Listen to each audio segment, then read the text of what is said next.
This video shows how to install and patch mvBase version 3.3.2. First, we'll show how to install mvBase. Then, we'll show how to apply patches.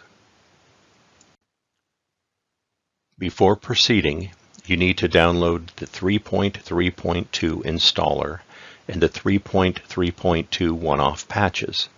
Please use the links shown in the example. Once you have downloaded the .zip file containing the 3.3.14 installer, go to the folder which contains the file you just downloaded and unzip it. Once unzipped, open the folder called mvBase 3.3.14 Setup and open the Setup folder. Right-click setup.exe and run as admin, which will launch the installer. Click Next to continue. Answer Yes to the license agreement.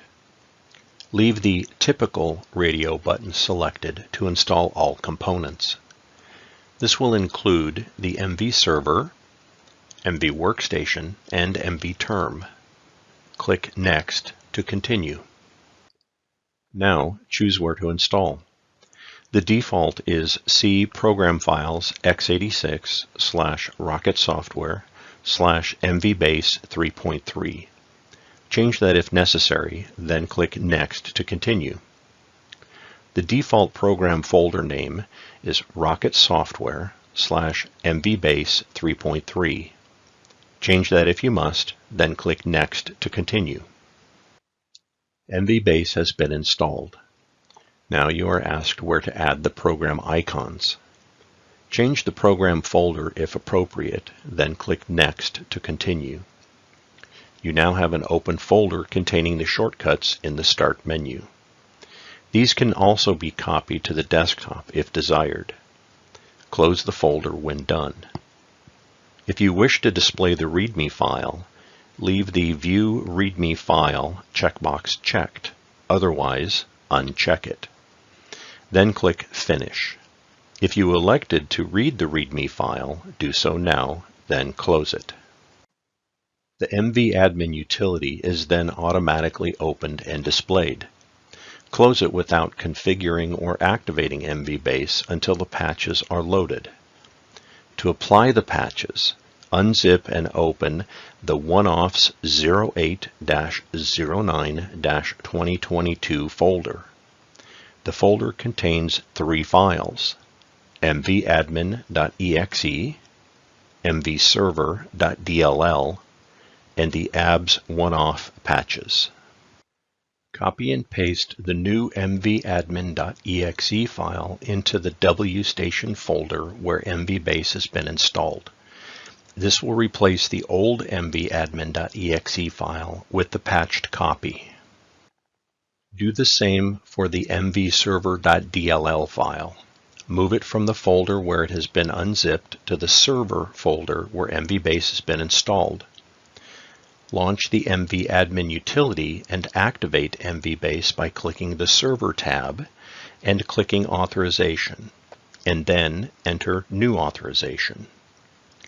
Now, configure the MV Server and MV Workstation with values requested by the customer, or copy the current configuration to the new server. Start mvBase with the file load flag set in the mvadmin utility. This will launch MV Term. Press Enter at the prompt Device Attached Block Size 500. Insert File Save Media and press Return, or R to inhibit reallocation. Time to apply the one-off patches. Log into Sysprog and do the following to install the ABS patch. Copy the file patches_3314sm.vtf into the C/temp directory. Use the T-select command to select an available tape device, number 5 in this example. Use the set-tape-file command to change the tape device number to the C/temp/patches_3314 sm.vtf file. Do a t-rewind to ensure you're at the beginning of the tape device. Do t-load patches, sm space open paren o to load the patches. When complete, you should see the message, items loaded, as shown in the example. Shut down mvBase using the :powerfail command so you can restart mvBase in maintenance mode. Start mvBase in maintenance mode by clicking the Maintenance Mode checkbox in the mvadmin utility.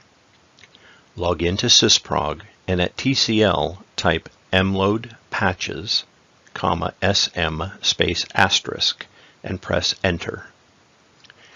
Type the verify-system space open paren o command to update the checksum file with the corrections. Shut down mvBase and start it normally. mvBase is now installed and patched. Continue with the process of restoring data and whatever other next steps are appropriate. If you have any questions about any of the content we've covered in this video, please contact Rocket D3 Support.